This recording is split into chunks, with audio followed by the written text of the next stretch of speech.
আমরা অনেক সময় অর্থবছর শেষ হওয়ার পর অর্থাৎ 1 জুলাই 2024 থেকে 30 জুন 2025 এই সময় শেষ হওয়ার পর যখন আয়কর রিটার্নের হিসাব করি, তখন আমরা অনেক সময় দেখি যে আয়কর রিটার্নে আমরা প্রকৃত বিনিয়োগ না থাকায় আয়কর রিবেট, ট্যাক্স রিবেটটা আমরা কম পাচ্ছি।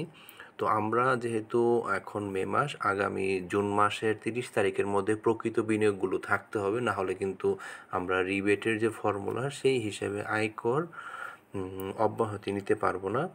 তো আমাদের প্রকৃত বিনিয়োগগুলো কোন কোন খাতে প্রকৃত বিনিয়োগ থাকলে আয়কর অব্যাহতি সুবিধা, আয়কর রেয়াত সুবিধা পাওয়া যাবে, সেই তথ্যগুলো আবার একটু দেখে নেওয়া। জীবন বীমার প্রিমিয়াম, সরকারি কর্মকর্তার প্রভিডেন্ট ফান্ডে চাঁদা, স্বীকৃত ভবিষ্যৎ তহবিলে নিয়োগকর্তা ও কর্মকর্তার চাঁদা, কল্যাণ তহবিল ও গোষ্ঠী বীমা তহবিলে চাঁদা, সুপারঅ্যানুয়েশন ফান্ডে প্রদত্ত চাঁদা,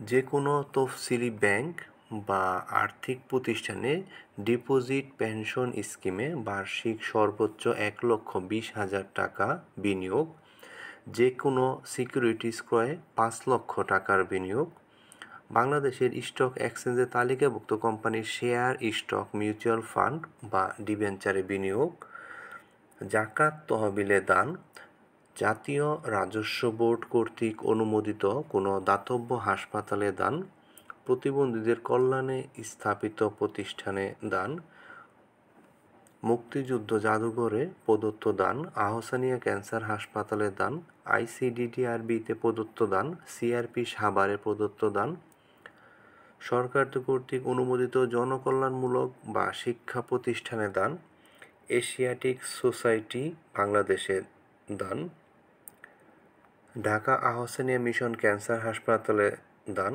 মুক্তিযুদ্ধের স্মৃতি রক্ষার্থে নিয়োজিত জাতীয় পর্যায়ের কোনো প্রতিষ্ঠানে অনুদান। এই ধরনের খাতগুলোতে যদি প্রকৃত বিনিয়োগ থাকে, তখনই কিন্তু একজন করদাতা কর রেয়াত সুবিধা নিতে পারে। অনেক ক্ষেত্রে দেখা যায় 30 জুনের পরে টাকা বিনিয়োগ করে কোনো লাভ হয় না, কারণ আমাকে 1 জুলাই 2024 হতে 30 জুন 2025 খ্রিস্টাব্দ তারিখের মধ্যে প্রকৃত বিনিয়োগ থাকতে হবে। এর পরের বিনিয়োগ এই আমাদের আয়বর্ষ অর্থাৎ পরবর্তী কর বর্ষে কোনো কাজে আসে না। তো আমরা সেই বিষয়ে প্রকৃত বিনিয়োগের খাতগুলোতে যদি বিনিয়োগ করে রাখতে পারি, তাহলে কিন্তু কর রেয়াত সুবিধা নিতে পারবো। কর রেয়াত সুবিধা নেওয়ার নিয়মটা আমাদের জানা আছে। এটা হলো মোট আয়ের উপর 3%, প্রকৃত বিনিয়োগের 15% অথবা 10 লক্ষ টাকা, এই তিনটার মধ্যে যেটা কম সেটা আমরা কর রেয়াত সুবিধা নিতে পারি।